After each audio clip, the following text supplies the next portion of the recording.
में कड़कती हुई बिजली, ठंडी ठंडी हवाएं और इस मस्त बारिश के मौसम में चाय और पकौड़े खाने का मजा ही कुछ और होता है। पर बारिश का मौसम हर किसी के लिए एक सा नहीं होता।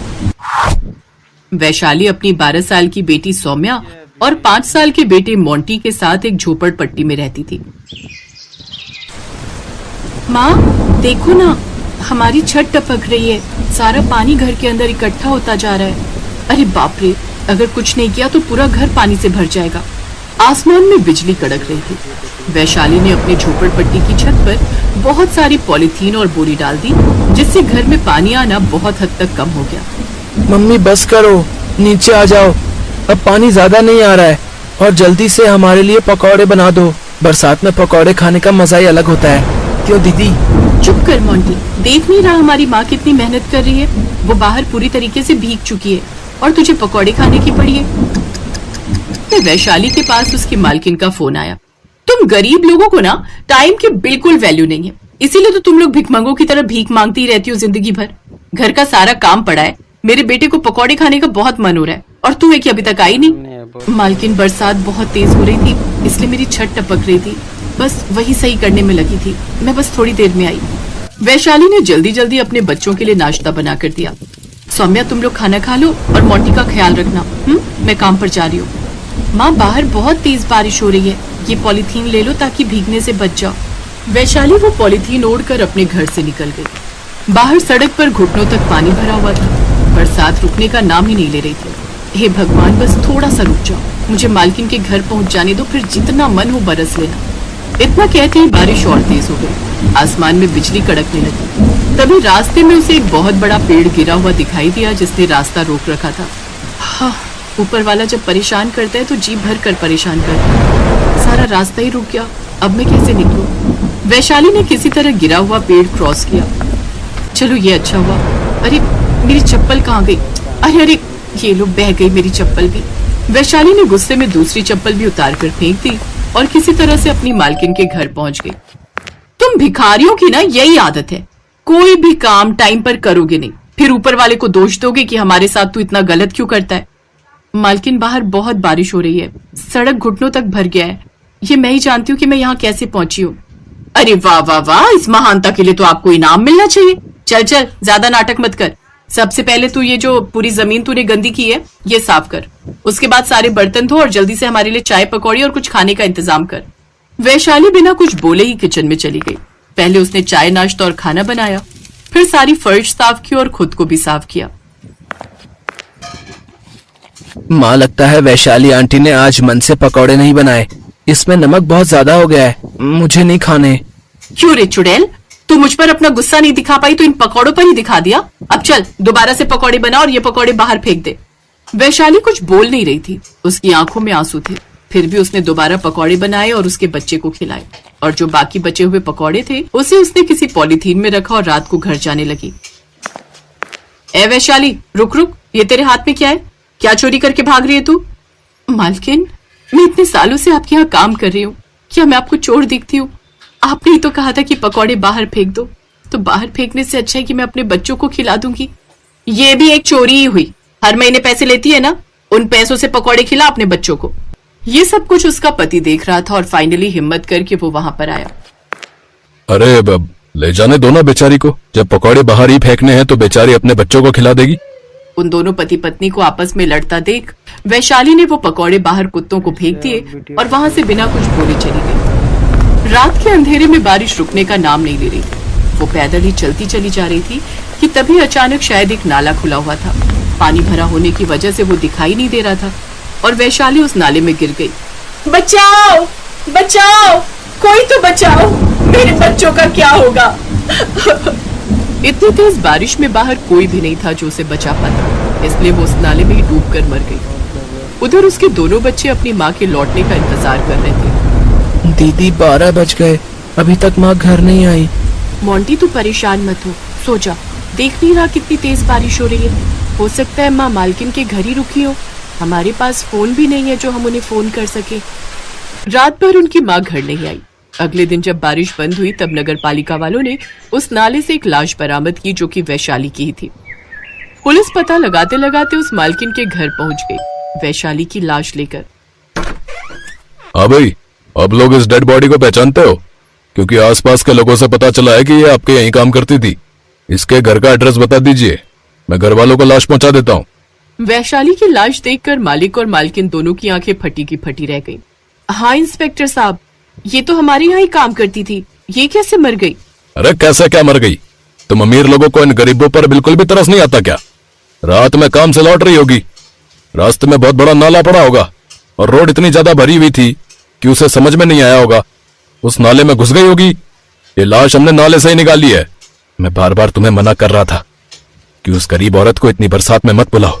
चाय पकौड़े तुम्हें नहीं बनाने आते क्या? एक दिन तुम काम कर लेती तो क्या हो जाता? मालकिन को अपनी गलती का एहसास हुआ। अरे मुझे क्या पता था कि ऐसा कुछ हो जाएगा। सारे लोग काम पर तो जाते ही है ना, चाहे जितनी बारिश क्यों ना हो रही हो। मरने से पहले मैंने ना जाने क्या क्या बोल दिया था इसको। मालकिन और मालिक वैशाली की डेड बॉडी लेकर उसके घर पहुंच गए। उसके दो छोटे छोटे बच्चे सौम्य और पिंटू अपनी माँ को देखकर जोर जोर से रोने लगे, क्योंकि उनका अब इस दुनिया में कोई नहीं बचा था। माँ, मैंने आपको मना किया था कि इतनी बरसात में काम पर मत जाओ, पर तुमने मेरी बात नहीं मानी। माँ, अपनी आंखें खोलो, देखो हमारी छत से फिर पानी टपक रहा है। ये सब कौन सही करेगा माँ? वैशाली के बच्चों की हालत देखकर मालिक और मालकिन की आंखों में आंसू आ गए। बच्चों, तुम लोग परेशान मत हो, मैं इतनी भी पत्थर दिल नहीं हूँ। आज के बाद तुम दोनों को मैं पालूंगी। मेरी माँ की मौत आपकी वजह से ही हुई है। अगर आप जबरदस्ती मेरी माँ को नहीं बुलाती तो ऐसा कुछ नहीं होता। बच्चों, तुम लोग बिल्कुल सही कह रहे हो। हर आदमी पैसों से तो अमीर बन जाता है, पर दिल से अमीर बनने में बहुत टाइम लग जाता है। लेकिन इन्हें अब अपनी गलती का एहसास हो चुका है। बेटा चलो चलो हमारे साथ। वैशाली का अंतिम संस्कार कर दिया गया। उसके बाद सौम्य और मोंटी उनके ही घर में रहने लगे। पढ़ लिखकर सौम्य एक आईपीएस ऑफिसर बन गई और मोंटी एक मल्टीनेशनल कंपनी में मैनेजर बन गया। मोंटी ने बहुत बड़ा बंगला अपनी माँ के नाम पर उसी जगह पर बनाया जहाँ पर उसकी झोपड़पट्टी थी। माँ, आप जहाँ भी होंगी, मुझे पूरा विश्वास है कि आप मुझे देख रही होंगी। बरसात में जिस घर की छत टपकने लगती थी, वो आज मैंने हमेशा के लिए सही कर दिया। मोंटी की आंखों से आंसू निकलने लगे। माँ हमेशा हमारे साथ है मोंटी। माँ के साथ जो हुआ है वो और किसी के साथ ना हो। हमें और गरीबों की मदद करनी चाहिए। हाँ दीदी, तू ठीक कह रही है। खासकर बरसात के मौसम में हमें ज्यादा से ज्यादा गरीबों की मदद करनी होगी और इसी से माँ की आत्मा को शांति मिलेगी। अमीर बरसात में चाय पकौड़े का मजा लेते हैं और दूसरी तरफ गरीब का घर टूट जाता है। उसे खाना भी नसीब नहीं होता। इसीलिए हम सबको उनका ध्यान रखना चाहिए।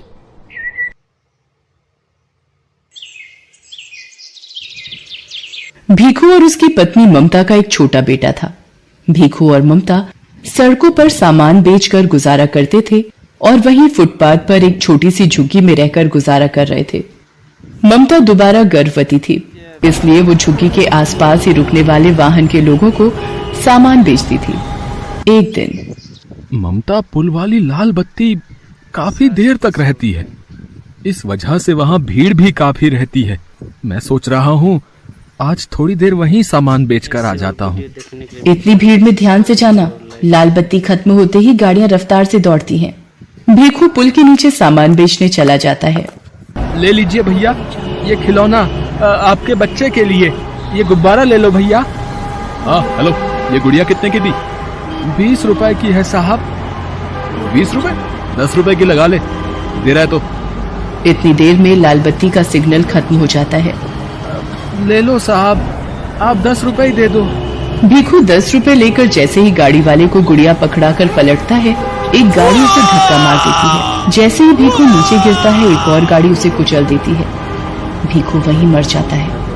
भीखू के साथ एक और व्यक्ति जो सामान बेचता था, वो ये दुर्घटना देख लेता है और ममता को बताता है।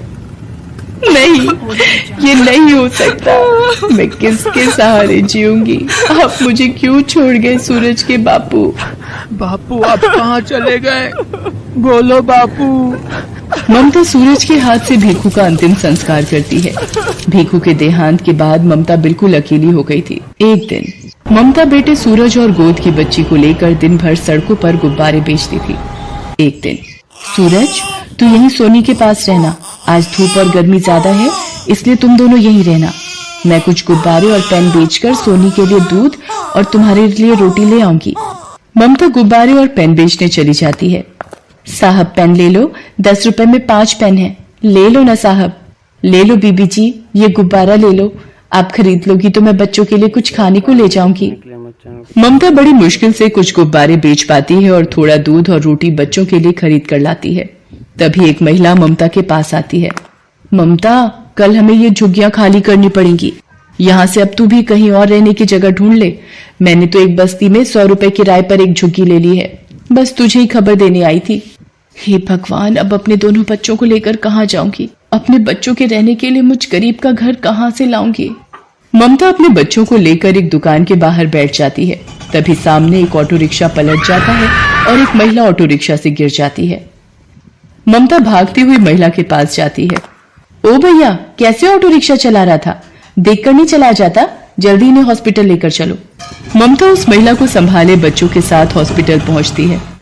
ऑटो वाला ममता और उस महिला को अपने ऑटो से उतार कर भाग जाता है। सूरज, जा जल्दी से उन भैया को बुला कर ला, वो माँ जी को अंदर ले जाएंगे। डॉक्टर उस महिला को देखता है। देखिए, इनकी रीढ़ की हड्डी टूट गई है, तो अब इनको कंप्लीट बेड रेस्ट की आवश्यकता है। इनके घर से जो भी सदस्य हैं उन्हें आप बुला लीजिए। डॉक्टर, मैं नहीं जानती ये कौन है, इनका एक्सीडेंट हुआ तो मैं इन्हें यहाँ ले आई। डॉक्टर, इन्हें कब तक होश आ जाएगा? तभी ये अपने बारे में बता पाएंगे।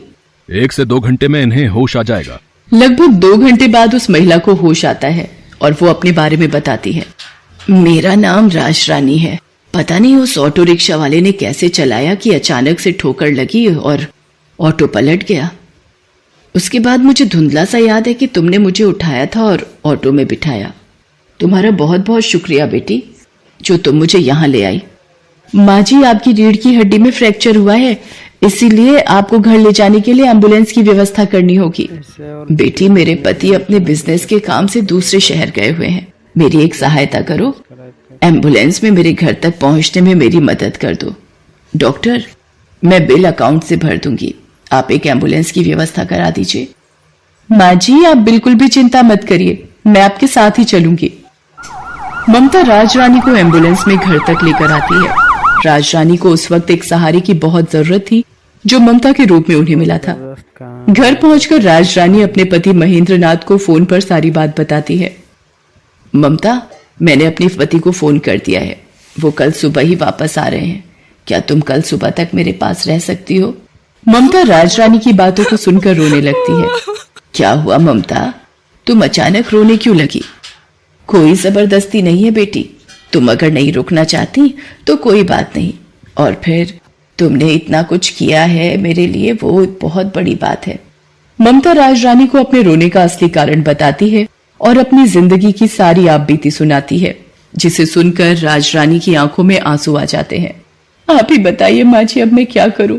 अपने इन छोटे बच्चों को लेकर कहाँ जाऊं? चिंता मत करो बेटी, भगवान सब ठीक करेंगे।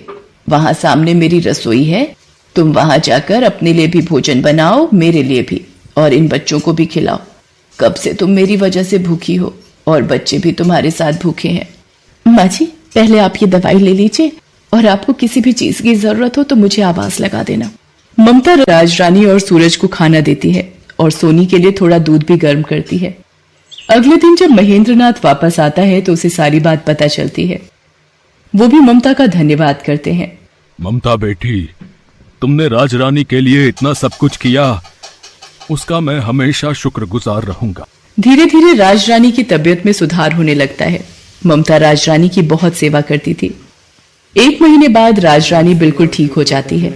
माँ जी, अब आप ठीक हो गई हैं तो अब मुझे भी चलना चाहिए। मुझे भी आपके पास रहते इतने दिन हो गए, आपसे इतना प्यार पाकर मैं धन्य हो गई। आपने मेरे बच्चों को इतना प्यार दिया, इतना दुलार दिया, इसके लिए मैं सदैव आपकी आभारी रहूंगी। ममता, सूरज मुझे नानी माँ कहकर बुलाता है। क्या ये बच्चे हमेशा के लिए अपनी नानी माँ के पास नहीं रह सकते? हाँ ममता बेटी, हम दोनों की कोई औलाद नहीं है, पर सूरज और सोनी को देखकर हमारे मन में नाना नानी वाला प्यार उमड़ पड़ा। तुमने राजरानी की माँ जैसे सेवा की है बेटा, हम अपनी बेटी को बेसहारा नहीं भटकने देंगे। ममता की आंखें आंसुओं से भर आती हैं। बेसहारा को सहारा मिल जाता है। ममता राजरानी के गले लग जाती है। उस दिन के बाद से ममता महेंद्रनाथ के कारोबार में उसका हाथ बंटाने लगी और उसने दोनों बच्चों को पढ़ा लिखा कर बच्चों के सपने पूरे किए।